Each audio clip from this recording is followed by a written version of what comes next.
Olá, seja bem-vinda, seja bem-vindo à terceira e última parte do nosso bate-papo com a Simone Santarém sobre o papel da mulher na agricultura familiar.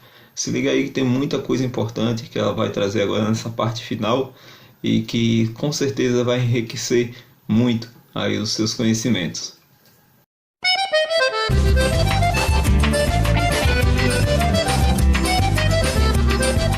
Simone, a gente já chegando aqui no final do nosso bate-papo, mas ainda é preciso ter uma pergunta que eu não posso deixar de fazer. Outro dia, num evento organizado pelo IRCA, um evento do Projeto Bahia Produtiva, você palestrava e fazia a relação entre o feminismo e comercialização, né? Depois disso, em uma outra oportunidade, eu conversava com você, até você dizia assim que, por exemplo, a gente olha a Feira do Bode, em Casa Nova. O bode é o grande comércio aqui na região, né, no território Sertão São Francisco. É, a Sim, Feira do Bode, se você vai lá, o que bota dinheiro em casa, maior parte do dinheiro de casa, apesar de ter a contribuição feminina lá na criação, mas quem está comercializando lá são só homens, né? Então, o que é que muda sim. quando a mulher assume esse papel do comercializar, quando ela também entra na comercialização? Isso não quer dizer, como você vem reforçando aí durante sua fala, de um excluir o outro, né? De a mulher entrar, o homem sair. Mas o que é que muda quando a mulher tem também esse espaço para contribuir, para ser parte da comercialização? Então, Álvaro, é como a gente vem conversando, né? A mulher precisa existir esse equilíbrio, né? Esse equilíbrio dentro dessas unidades. E aí, quando a mulher ela entra na comercialização, você falou algo muito bacana. Você tem, por exemplo, eu sou de Casa Nova, para quem não sabe, e Casa Nova tem a Feira do Bode. E se você for na Feira do Bode, você tem majoritariamente um ambiente masculino, tá? Mas se você ampliar o seu olhar, você começa a ver figuras femininas nesse espaço também. Vendendo bode, muito poucas, mas vendendo galinha e ovos, principalmente. Então, quando você coloca a mulher, né, para também comercializar os seus produtos, você permite uma coisa maravilhosa, que é a sociedade como um todo perceber que a mulher tem trabalho que gera produtos para serem comercializados. A partir do momento que a gente está percebendo essa participação das mulheres na comercialização, por exemplo, a gente começa a pensar políticas públicas para essas mulheres. Então, se eu me voltar a falar de novo para as pessoas, os agricultores, é importante que a mulher também esteja à frente da comercialização dos seus produtos, né? Como uma forma também de reivindicar espaços, espaço para a agricultura familiar, melhoria no acesso pelas mulheres é uma forma. Uma segunda questão, que quando a mulher começa a comercializar, Álvaro, a gente tem um ponto bem interessante também, que é o seguinte, as mulheres normalmente elas comercializam os seus excedentes. E alguns desses excedentes, eu vou colocar aqui o caso do leite, eles geram produtos secundários, né? Então, ele vai gerar um outro produto. Então, é interessante a gente pensar a inclusão da mulher na comercialização também pela lógica da manutenção de hábitos alimentares, né? Porque são as mulheres que mantêm, a grande maioria, quase 100%, né, das ações de cozinha, de cozinhar, de preparar alimento, ele vem da mulher. Então, quando eu coloco essa mulher na comercialização, eu estou colocando ela para comercializar também o seu conhecimento culinário, que muitas vezes é um conhecimento histórico. Muitas vezes o que ela faz, ela aprendeu a fazer com a avó, com a bisavó, que fez num momento que era muito difícil, ou que fez num momento que tinham um conflito na região e precisava. Então, assim, colocar a mulher na comercialização é permitir que essa sabedoria ancestral, que vem passando de mãe para filha, do alimento, de como prepara, das receitas históricas, também seja mantidas, né? E aí, uma coisa importantíssima ao se fazer isso, e aí é colocar a agricultura familiar como um todo, mas puxando aí para a questão que você me perguntou das mulheres, é a gente permitir que tenha uma alternativa para o consumidor urbano de alimentos que não sejam somente os alimentos fornecidos pelas 10 empresas que comandam a alimentação no mundo. Sim, o mundo inteiro, 10 empresas alimentam o mundo inteiro. Então, a partir do momento que eu coloco essa mulher no mercado, na frente de um espaço de comercialização, que eu abro esse espaço para essa mulher, eu estou permitindo que ela ganhe o seu dinheiro, né, a partir do resultado do seu trabalho. Eu estou permitindo que a sociedade visualize essa mulher como um agente que precisa de políticas públicas, né, que precisa de capacitação, que precisa de assistência técnica também.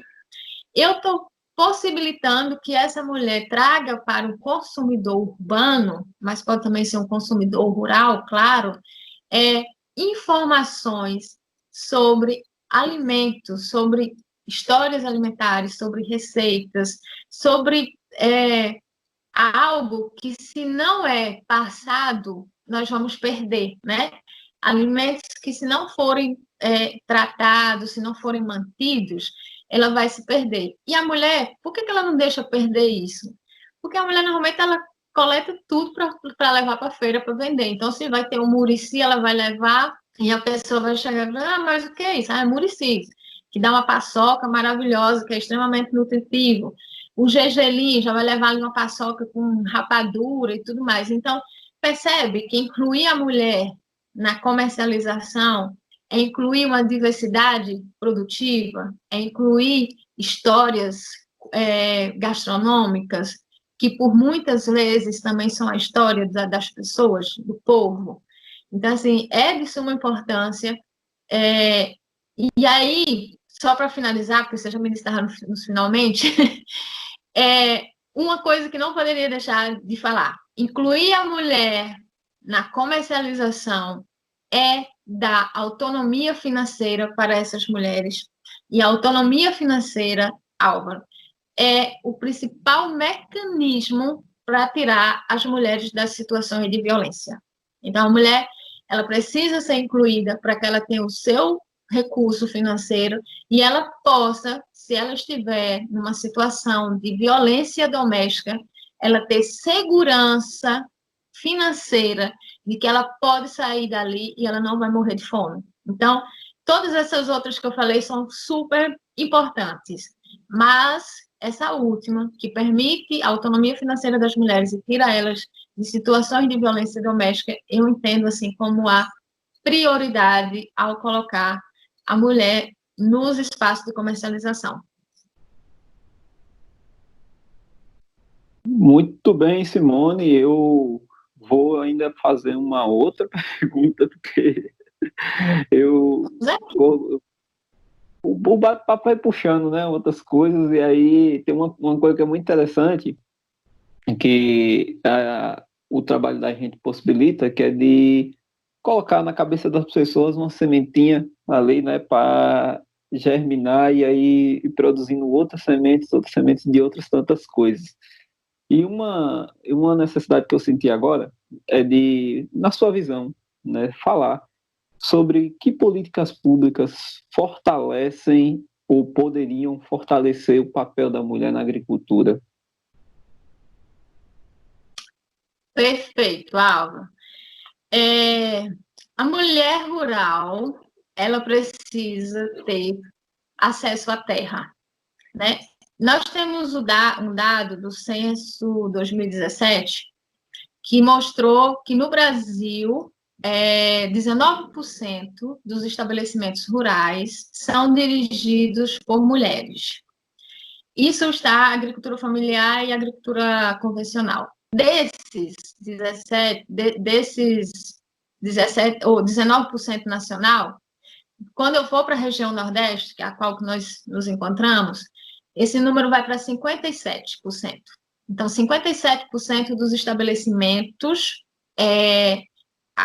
rurais, agrícolas da região Nordeste são dirigidos por mulheres. Então, eu estou falando aqui de mais de 50% do público de agrícola. Aí não está específico a agricultura familiar. Contudo, nós sabemos que os maiores números, né, de agricultores familiares também está na região Nordeste.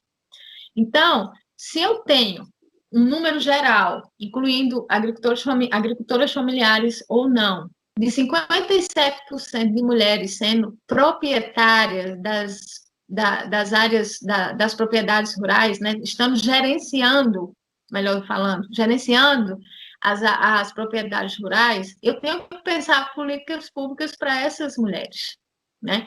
E aí, qual é a política pública? Nós temos política pública de crédito, nós temos até, que não é das melhores, mas temos, claro que temos.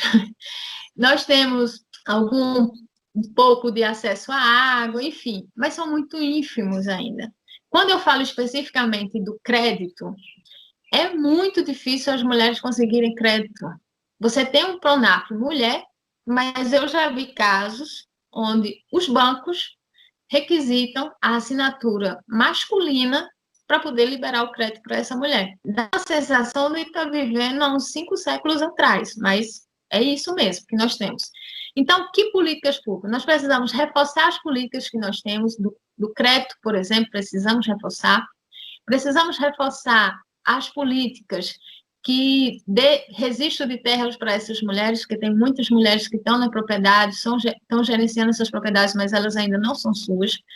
Precisamos capacitar essas mulheres. As mulheres rurais precisam ser capacitadas. O meio rural brasileiro precisa melhorar, precisa ter tecnologias adaptadas às produções, para que facilite o trabalho dessas mulheres, para que não seja um trabalho penoso, nem para a mulher, nem para o homem. Então, eu preciso de capacitações para essas mulheres, eu preciso de assistência técnica, e aí tem que ser assistência técnica continuada. Não é possível fazer assistência técnica de 2 anos, aí o projeto para no meio, aí depois não tem mais quem assista.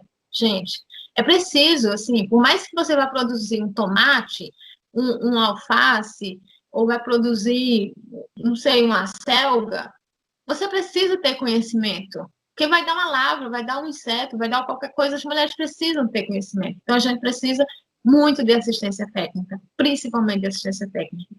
E a gente precisa de espaços de comercialização para a agricultura familiar, e aí com um recorte também feminino, nos municípios. A gente precisa que todo município entenda o quanto é importante as feiras agroecológicas. Nós temos o trabalho da Rede Mulheres do São Francisco, que tem conseguido colocar feiras, né, em alguns municípios, e os resultados que as mulheres que participam da rede, que são da rede, falam, são maravilhosos, né? Então, é uma política dar espaços para essa comercialização, fortalecer as feiras também. Mas a gente não pode sair aí dessa tríade do crédito, e é um crédito que aí precisa de um trabalho junto às instituições financeiras de respeitar o trabalho das mulheres rurais, para que essa mulher chegue numa agência, né, num estabelecimento, um banco, e não tenha que levar o marido de guarda-costa, né, de seguro, enfim, dando esse aval. Não, é o trabalho da mulher. Então, assim, se a mulher tem uma área, ela pode vai montar um sistema PAS, por exemplo, e ela vai lá no banco buscar um recurso, tem que ser respeitado isso. Então, é crédito, é assistência, é capacitação e é comercialização. Isso, para mim, acesso à água, e falando especificamente de sertão, precisamos melhorar o acesso à água, precisamos de mais cisternas de produção, com certeza precisamos. Mas eu ficaria aqui nesses 5.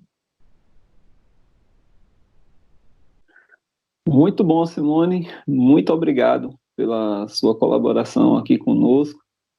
O IRPA tem recorrido a você aí para poder colaborar conosco nesses debates que envolvem a agricultura familiar e o empoderamento feminino, e tem sempre sido atendido e atendido de modo tão genial por você. Agradecemos muito a sua colaboração e pode estar certo que ainda ainda buscaremos muito a sua contribuição. Álvaro, eu que agradeço muito o espaço do IRPA. Eu tenho uma relação muito familiar com o IRPA, eu diria, né? Porque eu era mais piquitita e já estava aí acompanhando o trabalho do IRPA, então, assim, eu sei do trabalho sério que vocês fazem, a credibilidade que as agricultoras e os agricultores têm no trabalho que o IRPA faz, e eu fico muito feliz em ter esse espaço, né, e essa relação com vocês, de poder estar sempre que possível colocando aí as ideias, né, de uma agricultura familiar com equidade de gênero, não por questões unicamente feministas, digamos assim, e são boas questões as feministas, mas por uma questão de buscar um mundo melhor. E um mundo melhor só vai acontecer quando todos puderem participar de forma igual. Então, eu fico muito agradecida, agradeço pelo espaço, e me coloco à disposição. Sendo possível, estarei sempre à disposição para contribuir aí com o trabalho do IRPA, um trabalho ao qual eu tenho um imenso respeito e fico muito feliz quando vejo as ações de vocês nesse campo aí das mulheres rurais. Então, muito obrigada e obrigada a todos que estão aí nos ouvindo também. Até a Distância é uma adaptação das atividades de assistência técnica e extensão rural do Bahia Produtiva, projeto do Governo do Estado da Bahia por meio da Secretaria de Desenvolvimento Rural do Estado da Bahia, executado pela CAR, Companhia de Desenvolvimento e Ação Regional, com recursos provenientes de acordo de empréstimo com o Banco Mundial.